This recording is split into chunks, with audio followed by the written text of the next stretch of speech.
दर्शकवृन्द नमस्कार। राष्ट्रियताको पहरेदारी जनाधिकारको पक्षमा खबरदारी। यो न्यूज नेपाल टेलिभिजन अनि समय हो गण्डकी एक्सप्रेसको। गण्डकी प्रदेशमा भए गरेका हर क्षेत्रका सबै खाले समाचारको सङ्गालो हो गण्डकी एक्सप्रेस। पोखरा प्रसारण केन्द्रको प्रस्तुति गण्डकी एक्सप्रेसका साथमा छु म गायत्री कुँवर। दर्शकवृन्द अब लागौं गण्डकी एक्सप्रेसको हेडलाइन्स तर्फ।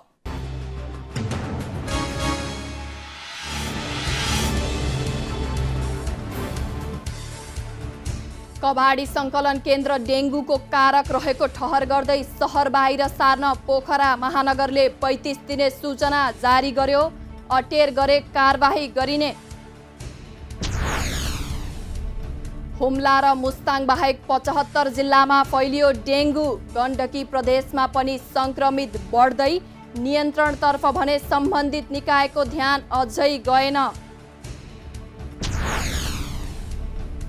चाड पर्वलाई लक्षित गर्दै उपभोग्य सामग्रीमा छुट दिन पोखरा उद्योग वाणिज्य सङ्घको व्यवसायीसँग आग्रह। अनुगमनको नाममा अनावश्यक धरपकड अस्वीकार्य हुने। पर्वतको पैयुँ गाउँपालिकाका जनप्रतिनिधि र कर्मचारीका छोराछोरीलाई निजी विद्यालयमा पढ्न नपाउने। निजीमा पढाए तलब भत्ता काटिने।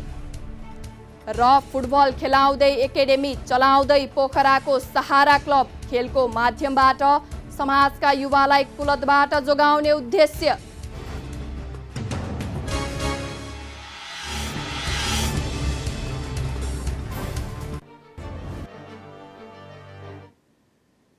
अब गण्डकी एक्सप्रेस विस्तारमा सुरु गरौं।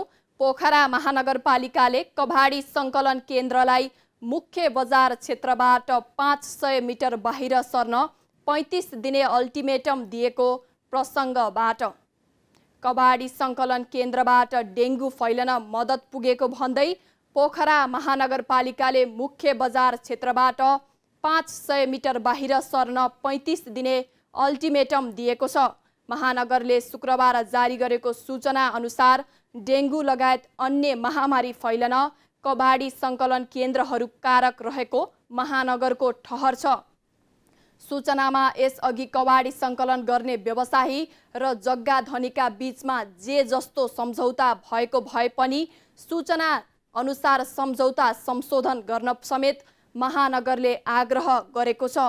मुख्य आवास क्षेत्रबाट उक्त व्यवसाय नहटाइएमा दुवै पक्षलाई कानुन अनुसार कारबाही हुने समेत सहायक प्रमुख प्रशासकीय अधिकृत जितेन्द्र जङ्ग केसीद्वारा हस्ताक्षरित सूचनामा भनिएको छ।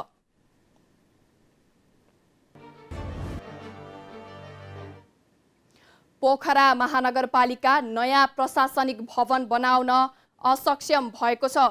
2074 सालमा मेयर मानबहादुर जीसीको नेतृत्वमा महानगरपालिकाको नयाँ प्रशासनिक भवन बनाउने निर्णय गरेको थियो। त्यसको ठीक 5 वर्षपछि पोखरामा धनराज आचार्य मेयरमा निर्वाचित भएर आउनुभयो र पहिलो कार्यपालिका बैठकबाट सोही निर्णय गर्नुभयो। महानगरको सुविधा सम्पन्न प्रशासनिक भवन बनाउने। यद्यपि निर्माण कार्य शिलान्यास भइसकेर पनि अल्पत्र परेको छ।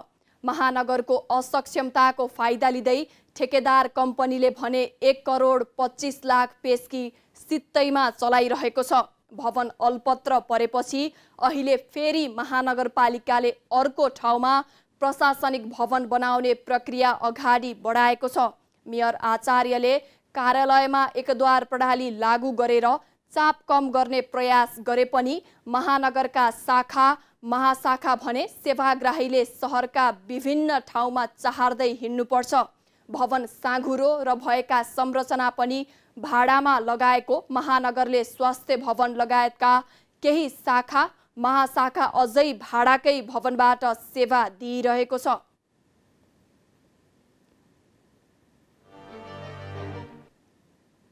पोखरा उद्योग वाणिज्य सङ्घले दशैं र तिहारलाई लक्षित गर्दै उपभोग्य सामग्रीमा छुट दिन व्यवसायीसँग आग्रह गरेको छ। अध्यक्ष पवन कुमार प्रजापतिले सङ्घ अन्तर्गत रहेका विभिन्न वस्तुगत सङ्घहरूका अध्यक्ष र प्रतिनिधिहरूसँगको बैठकमा सो आग्रह गर्नु भएको हो। चाडबाडमा सहुलियत दरमा उपभोग्य सामग्री बिक्री वितरण गर्दा व्यवसायी र उपभोक्ता बीचको सम्बन्ध सुमधुर हुने प्रजापतिले न्युज नेपाल टेलिभिजनलाई बताउनुभयो। प्रजापतिले स्वच्छ व्यवसाय गर्न तथा चाडबाड लक्षित अनुगमनलाई सघाउन पनि व्यवसायहरूसँग आग्रह गर्नुभयो।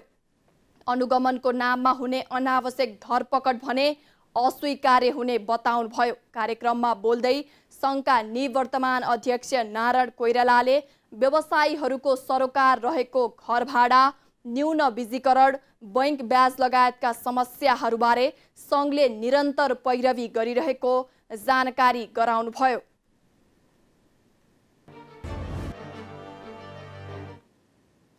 पोखराको बिन्दवासिनी मन्दिरमा सङ्कलन हुने भेटीमा भारी गिरावट आएको छ।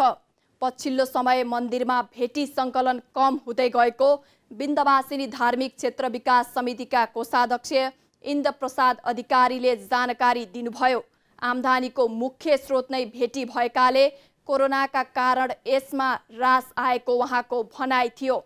कोरोनाभन्दा अघि दैनिक रु 1 करोडदेखि 1.5 करोडसम्म आम्दानी हुने गरेकोमा पछिल्लो समय घटेर रु 60,000को हाराहारीमा पुगेको थियो।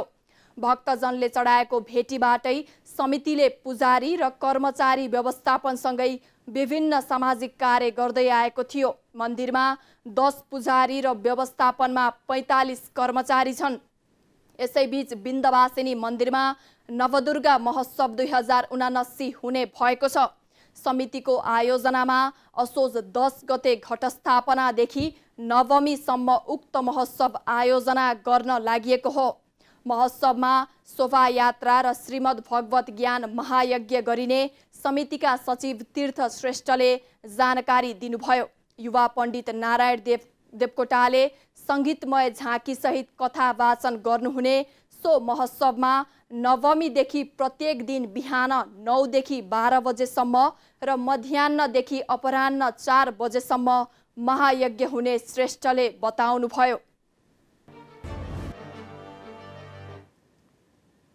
पर्वतको पैयुँ गाउँपालिकाका जनप्रतिनिधि र कर्मचारीका छोराछोरी निजी विद्यालयमा पढ्न नपाउने भएका छन्। आगामी शैक्षिक सत्रबाट जनप्रतिनिधि र सरकारी कर्मचारीका छोराछोरीलाई अनिवार्य सरकारी विद्यालयमा पढाउनु पर्ने भएको छ। सामुदायिक विद्यालयप्रति बढ्दो जनविश्वासलाई उठाएर पैयुँ गाउँपालिकालाई देशकै नमुना शैक्षिक हब बनाउने उद्देश्यले शिक्षक तथा कर्मचारी र जनप्रतिनिधिका छोराछोरीलाई अनिवार्य सरकारी विद्यालयमा पढाउनु पर्ने निर्णय गरेको शिक्षा शाखाले जनाएको छ। बैठकले कर्मचारी र जनप्रतिनिधिले आफ्ना छोराछोरी सामुदायिक विद्यालयमा अध्यापन नगराएमा उनीहरूको तलब भत्ता काटिने निर्णय समेत गरेको छ। सामुदायिक विद्यालयमा विद्यार्थी घट्दै जाने र निजी विद्यालयले गाउँसम्मै बस पुर्याएर विद्यार्थी लाने क्रम बढेपछि गाउँपालिकाले शैक्षिक सुधारको नीति ल्याएको गाउँपालिकाका अध्यक्ष तोरण मल्ल ठकुरीले न्युज नेपाल टेलिभिजनलाई जानकारी दिनुभयो।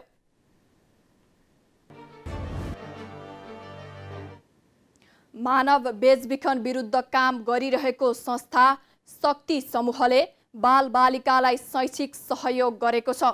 सो संस्थाले कमजोर आर्थिक अवस्थाले बीचमै विद्यालय छोड्न सक्ने बालबालिकाहरूलाई विद्यालयमा निरन्तरताको लागि शैक्षिक सहयोग गरेको छ।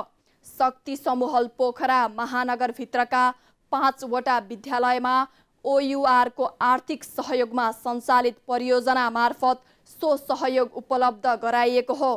पोखराका तालबराही मावि, धर्मस्थली आधारभूत विद्यालय, सरस्वती आधारभूत विद्यालय, ज्ञानभूमि मावि र मसिना आधारभूत विद्यालयका 25 जना बालिकालाई झोला, पोसाक, स्वेटर, जुत्ता, मोजा, कापी, कलम, क्याल्कुलेटर लगायत 1 वर्षको शैक्षिक सामग्री सहयोग गरेको हो। नेपाल सहित विभिन्न 4 देशका कलाकारको सहभागितामा पोखरा र आसपासका क्षेत्रमा बृहत आर्ट क्याम्प हुने भएको छ।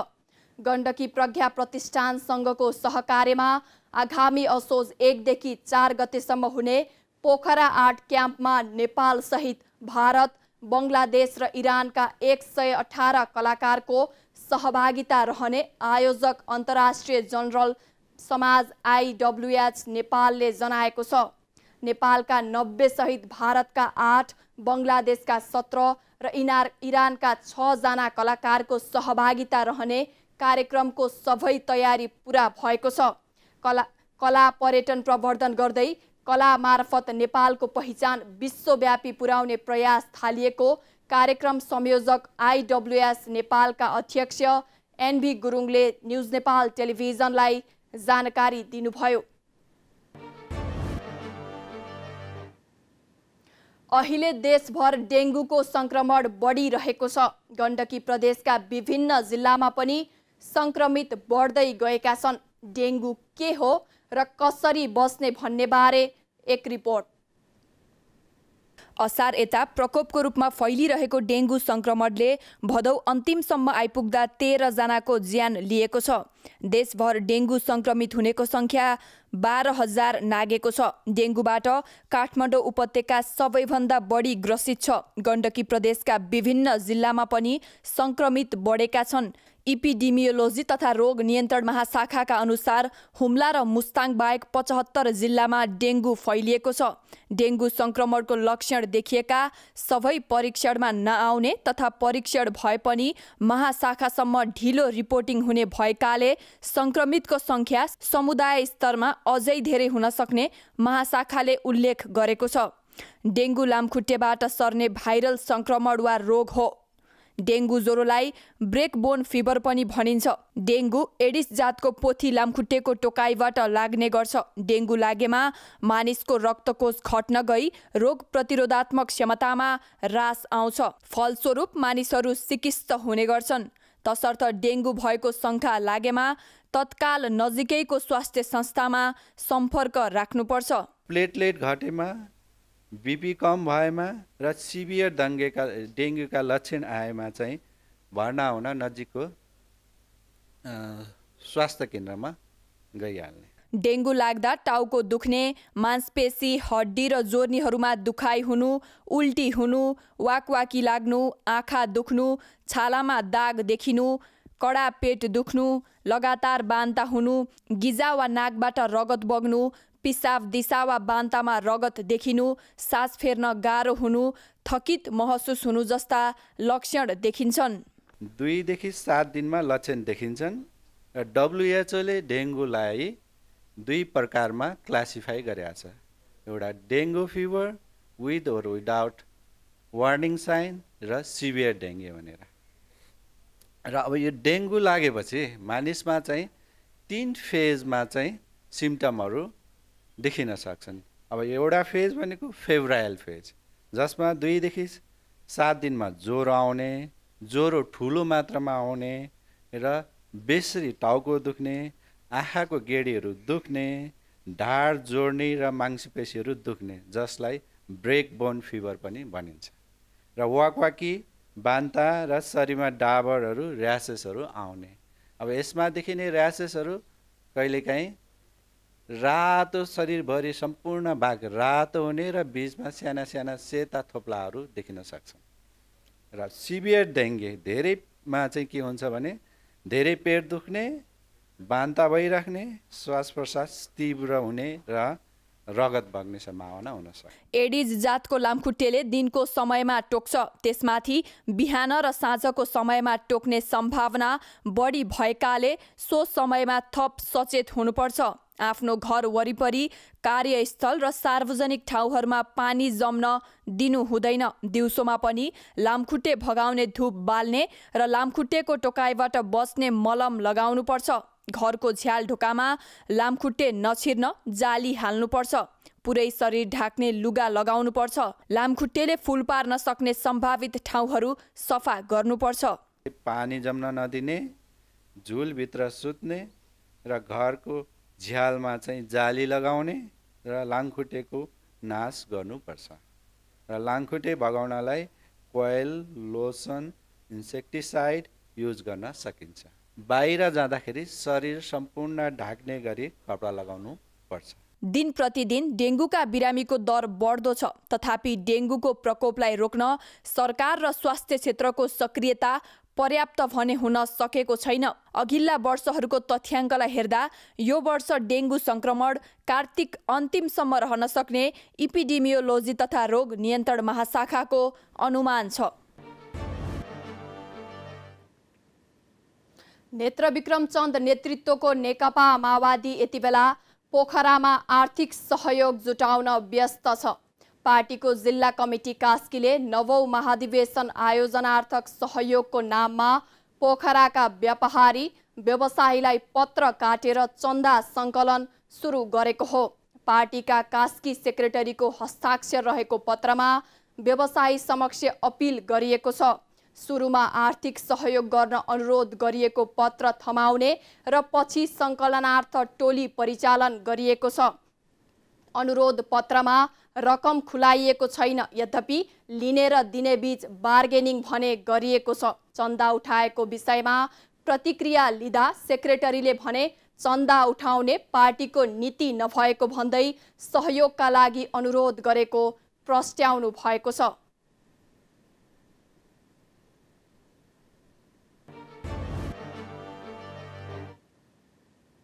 पोखरा 26 जलधारे स्थित अमरज्योति गाउँ फर्क माध्यमिक विद्यालयले अभिभावक भेला सम्पन्न गरेको छ। अभिभावकहरूको भेलालाई सम्बोधन गर्दै पोखरा महानगरपालिका वडा नम्बर 26 का वडाध्यक्ष नरेन्द्र थापाले सामुदायिक विद्यालयलाई प्रतिस्पर्धी बनाएर शिक्षाको गुणस्तर सुधार गर्न जोड दिनुभयो। अध्यक्ष थापाले पछिल्लो समय गुणस्तरीय शिक्षा दिएका सामुदायिक विद्यालयहरूमा विद्यार्थीको चाप बढ्दै गएको उल्लेख गर्नुभयो। पोखरा महानगरपालिका शिक्षा महाशाखाका प्रतिनिधि विश्वराज आचार्यको संयोजकत्वमा भएको भेलामा ओडा सदस्यहरू तीर्थबहादुर राजभाट, लक्ष्मीदेवी भट्टराई, नेपाली कङ्ग्रेस वडा नम्बर 26 इकाइ सभापति शिवबहादुर राणाभाट, विद्यालय व्यवस्थापन समितिका पूर्व अध्यक्ष झलक कपाडी तिवारी, विद्यालयका प्रधानाध्यापक दामोदर सापकोटा र शिक्षक मनोहरी भण्डारीले विद्यालय सुधारका विषयमा बोल्नु भएको हो।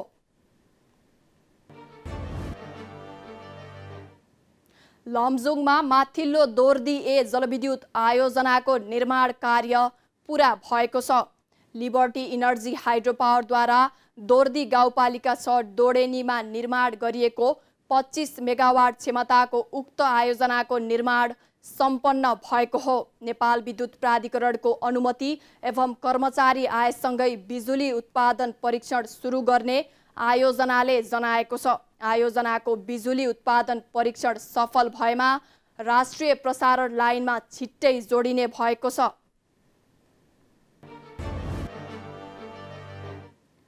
पोखरा नयाँ बजारमा सम्मेलन केन्द्र बन्ने भएको छ। सुन्दर नगर गण्डकी प्रदेशको राजधानी पर्यटकीय आकर्षणको केन्द्र पोखरामा सम्मेलन केन्द्र नहुँदा चाहेर पनि अन्तर्राष्ट्रिय स्तरका सभा सम्मेलन गर्न नपाइएका गुनासाको अब सुनवाई हुने भएको छ। हाल प्रदर्शनी केन्द्र रहेको जग्गामा पोखरा सम्मेलन केन्द्र निर्माणका लागि डिपिआर तयार भएको छ।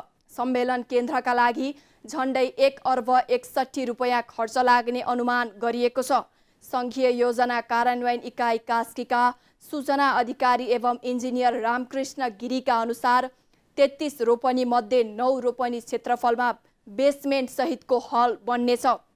उक्त हलमा 4वटा 50 देखि 100 जनासम्म अट्ने साना हल र 2000 क्षमताको ठुलो हल निर्माण हुने अधिकारीले बताउनुभयो।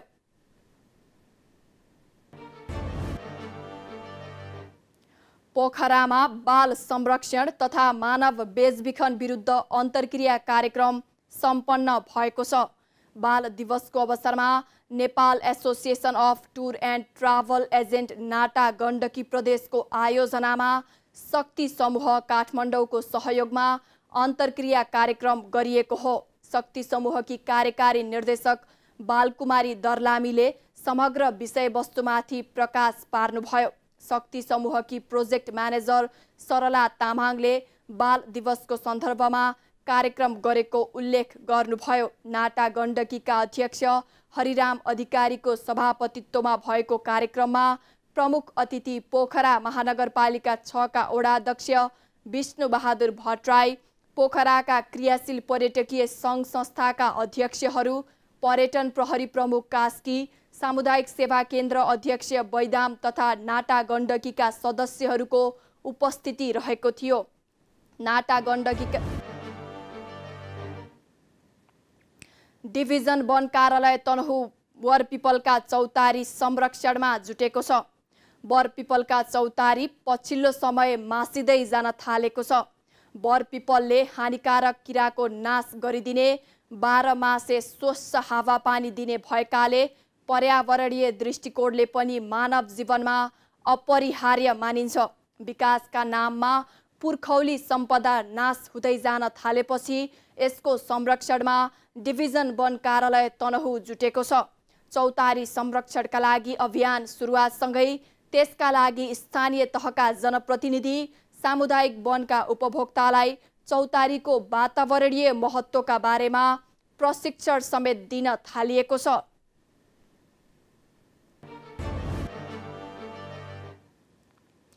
म्याग्दी नदीको बगर क्षेत्रबाट अवैध रूपमा उत्खनन भएको नदीजन्य सामग्री मालिका गाउँपालिकाले जफत गरेको छ।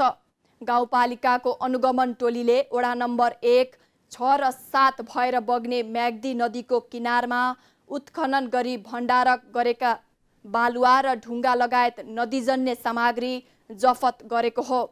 उपाध्यक्ष लक्ष्मीदेवी घरतीपुनको संयोजकत्वमा 7 ठाउँको बगर तथा घाटमा अनुगमन गरेको टोलीले 2007.665 घनमिटर नदीजन्य सामग्री नियन्त्रणमा लिएको हो।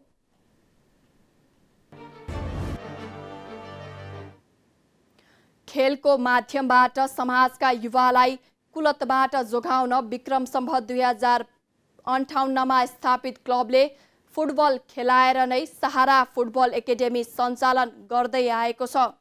खेलकुदको विकासमा सहकार्य गरौँ, पोखरालाई खेलकुद पर्यटन सहरका रूपमा विकास गरौँ भन्ने नारासहित प्रत्येक वर्ष आहारा गोल्ड कप फुटबल प्रतियोगिता क्लबले सञ्चालन गर्दै आएको छ।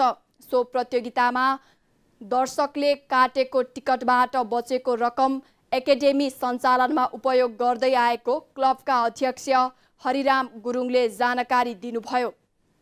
पोखरा महानगरपालिका 17 दोफिल्ला स्थित एकाडेमीमा 16 जिल्लाबाट 28 बालकहरू राखेर एकाडेमी सुरु गरिएको र यस आर्थिक वर्षमा 12 कक्षा पुरा गरेका 8 जनाको विदाई गरी बाँकी 10 जिल्लाका 13 बालक आवासीय रूपमा अध्ययन गर्दै आएको गुरुङले बताउनुभयो।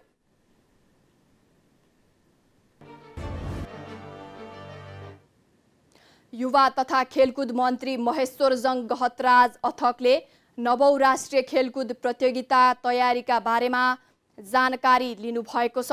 राष्ट्रिय खेलकुद परिषदका सदस्य सचिव टङ्कलाल घिसिङ, राखेप बोर्ड सदस्य राजेश गुरुङ सहितले अथकले पोखरा रङ्गशाला भित्रका खेल पूर्वाधारको निरीक्षण तथा तयारीका बारेमा जानकारी लिनुभएको हो।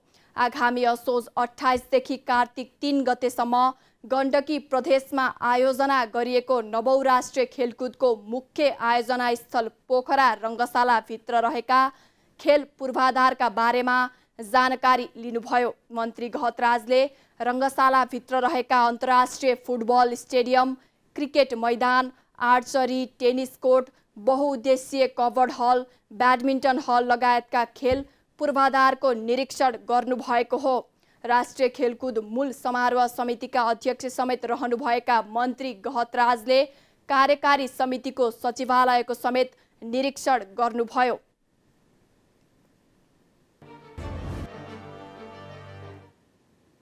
खेल खबरसँगै हामी गण्डकी एक्सप्रेसको अन्त्यमा आइपुगेका छौँ। जाँदा जाँदै हेडलाइन्स न्युज पुनः एकपटक।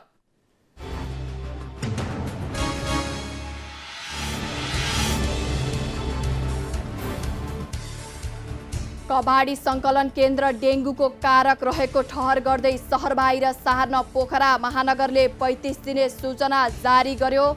अटेर गरे कारबाही गरिने।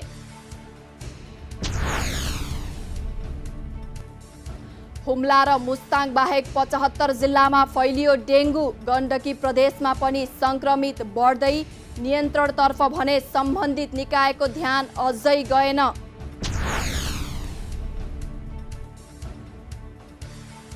चाडपर्वलाई लक्षित गर्दै उपभोग्य सामग्रीमा छुट दिन पोखरा उद्योग वाणिज्य सङ्घको व्यवसायीसँग आग्रह। अनुगमनको नाममा अनावश्यक।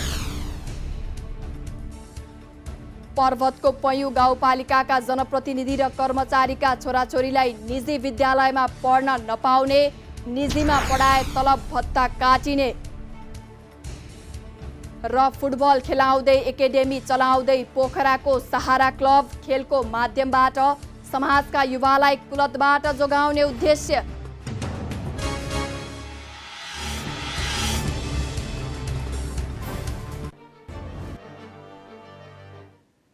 दर्शकवृन्द, यी थिए गण्डकी प्रदेशका पछिल्ला गतिविधिहरूको ताजा न्युज सङ्गालो। अहिलेसम्मका यी न्युजहरूसहित गण्डकी एक्सप्रेसको यो प्रस्तुतिबाट बिदा लिने बेला भइसकेको छ। दिनभरका अनि पछिल्ला सबै क्षेत्रका सबै खाले न्युजहरूको अपडेट सहितको नयाँ प्रस्तुतिका साथ गण्डकी एक्सप्रेसबाट अहिले हामी सबैलाई बिदा दिनुहोस्। राष्ट्रियताको पहरेदारी, जनाधिकारको पक्षमा खबरदारी हेर्दै रहनुहोला न्युज नेपाल टेलिभिजन।